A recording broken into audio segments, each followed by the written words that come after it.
Olá pessoal, como vamos? Não vamos muito bem, né? Eu sei disso. Essa pandemia de Covid-19 está deixando muitas pessoas muito abaladas. E hoje eu quero falar de dois livros que, de alguma maneira, podem funcionar como, não digo um consolo, mas como uma forma de atravessar melhor isso, né? Vamos entrar um pouco no terreno da chamada espiritualidade, sem apelar para nenhuma religião específica, mas tocando em livros que tratam tem um certo tom filosófico, meio religioso, meio espiritualista, de alguma maneira. Porque aqui entre as pessoas que assinaram o canal, tem duas pessoas que tiveram perdas de pessoas muito queridas. Não vou nem dizer o nome delas aqui, não é o caso, mas elas tiveram perdas de pessoas muito queridas em meio a esse momento. Então esse post vai para elas duas, elas vão saber que eu estou me referindo a elas. Gente, esses dois livros, são dois livros hoje. Começar aqui pelo O Profeta, do Khalil Gibran. Eu nunca tinha lido nada do Khalil Gibran, o homem que já tem um nome que parece uma poesia, né? Gibran, Khalil Gibran. Isso me lembra um livro da Marise Castro, que também, para minha felicidade, assinou o canal também, que é uma poeta lá do Natal, que tem os livros dela têm títulos belíssimos, já de saída, como Marrons, Crepões, Marfins.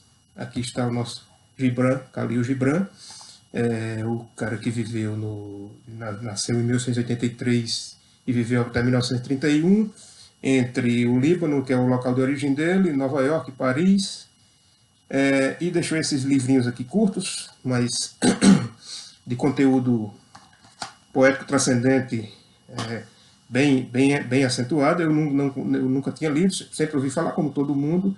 Eu recomendo o Profeta para assim, que as pessoas não leram, para quem está com mais dificuldade ainda de atravessar esse período, que teve perdas próximas e tal. O Profeta, ele tem uma textura meio bíblica, meio oriental. Você está num outro terreno, você precisa fazer uma espécie de deslocamento da sua sensibilidade para entrar nele. São quase parábolas, na verdade são mini-sermões, me pareceram mini-sermões. Cada capítulo, ele começa com uma espécie de sábio que está indo embora, parece que está se despedindo da vida, na verdade, mas ele trata aquilo como se fosse uma viagem num barco e tal. E na hora da despedida dele do lugar onde ele está, as pessoas se reúnem e começam a questioná-lo sobre uma série de coisas, pedir orientações e explicações sobre uma série de coisas. Isso gera um pequeno dicionário,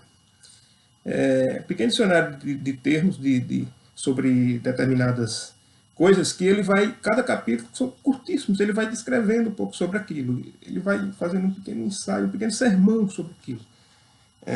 Então, por exemplo, entre os temas estão a beleza, o vestir. Alguém chega e pergunta: "E mestre, quanto ao comprar e vender?" É um dos temas. E a razão e a emoção é outro.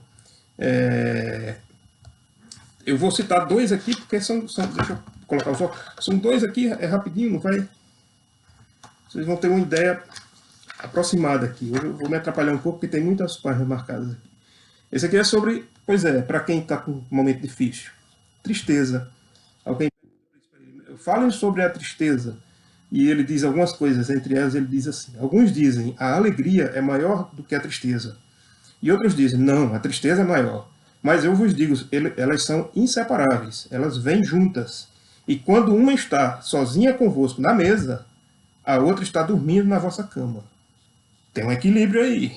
Então, se você está num momento difícil, lembre-se, você já teve momentos alegres também, você tem que saber transitar nesse aparente desequilíbrio, que na verdade, né, a vida ela é assim, ela não é contínua. Então eu acho que ele está falando aqui é um pouco isso, certo? Outro trecho aqui, a pergunta aqui é sobre o tempo. Alguém pergunta: mestre, e o tempo? Do tempo faríeis um riacho, em cujas margens sentiríeis e olharíeis seu fluxo. Tá? Você passa por cima esse tempo verbal difícil, você vai entender tudo. No entanto, o intemporal em vós sabe da intemporalidade da vida, e sabe que ontem é apenas a memória do hoje, e o amanhã é o sonho do hoje. E aquele que canta e contempla dentro de vós, ainda vive dentro dos limites daquele primeiro momento que espalhou as estrelas pelo espaço. Mais um recado aqui do Khalil Gibran. Então, eu li isso aqui, eu estou lendo dentro desse projeto de ler um livro por dia, né? Isso aqui eu peguei já bem tarde para ler, foi perfeito. E são livros de várias temáticas, tudo são livros variados, mas às vezes um livro conversa com o outro, isso é muito frequente. Mesmo uma leitura normal, sem ser um livro por dia, essa maluquice que eu estou fazendo, é muito frequente os livros conversarem entre si, a gente não espera, de repente vê uma conexão. E esse livro tem uma conexão aqui com o Taos do Gustavo de Castro, nosso amigo poeta, professor, meio filósofo, meio o cara que sempre esteve próximo, muito próximo das religiões, conhece elas bem por dentro. Pelo que me consta, foi seminarista, estudou em colégio de padres, essa coisa de seminário e tudo. Hoje tem uma aproximação com as religiões afro-brasileiras. Então, Gustavo é um continente, né? É uma pessoa... E ainda mantém lá com o pessoal do UNB, os colegas do UNB fundaram essa editora que chama Casa das Músicas, que faz esses livros belíssimos. Ó. Essa edição é uma coisa linda. Ó. Taos, Guia Primário para Perplexos. Olha, tudo limpo, cara. Folha de rosto aqui, ó. Olha que beleza de folha de rosto. Só com as manchinhas aqui, a pessoa que fez o projeto gráfico desse livro conseguiu passar para a gente, que é a dedicatória que o Gustavo passou para mim e para a Rejane. A pessoa conseguiu fazer, olha que coisa mais linda esse índice, ó. Com simples rabiscos. Ela conseguiu dar o tom desse livro, que é essa coisa mínima. Né? Espalha, tira fora o que tem de qualquer excesso. O caráter oriental desse livro está muito presente nesse projeto gráfico. Olha aqui a folha final que ele tem. Então, projeto gráfico eu tenho que dizer, não dá para não dizer, né? Vamos ver aqui rapidinho aqui. Raquel Câmara. Raquel, você fez eu não sei quem é você, não conheço. Você fez um belíssimo trabalho com o material que o Gustavo lhe deu, e o material que o Gustavo lhe deu, eu imagino também não seria fácil de trabalhar, você chegou no ponto certo. Então, antes de tudo, é um livro lindo, belíssimo. A conexão entre o Profeta, o Khalil Gibran e o Taos do Gustavo de Castro. O Taos, ele é como se fosse uma reunião de livros, e um desses livros que está bem no miolo é exatamente esse, o Guia Primário para Perplexos.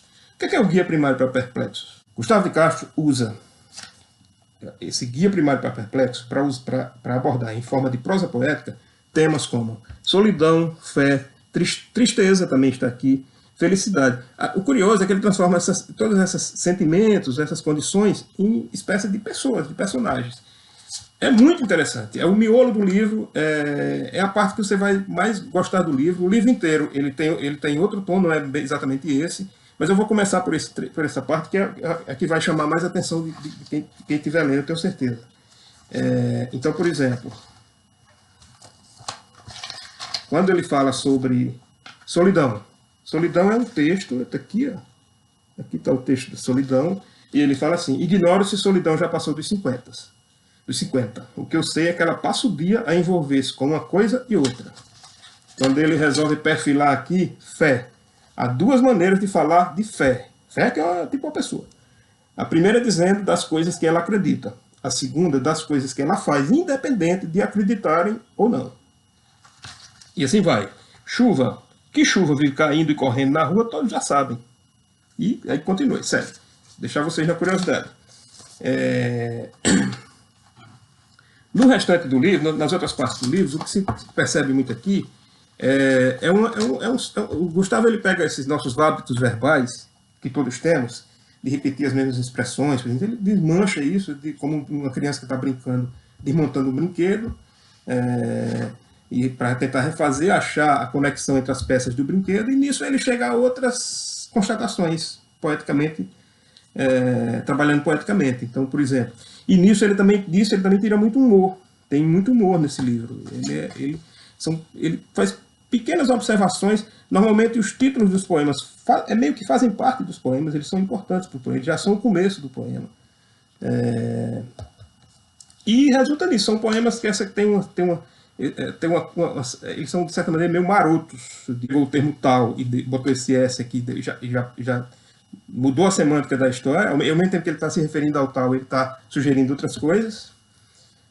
A palavra tal em si significa caminho. E deixa eu ler aqui dois aqui, por exemplo. Depois que se aprende a voar, aprecia-se muito longas caminhadas. Outro lugar aqui. Conversa entre o vale e o rio. Isso é o título. Aí o poema é Unidos desceremos. Isso é Gustavo. A pergunta de Ícaro.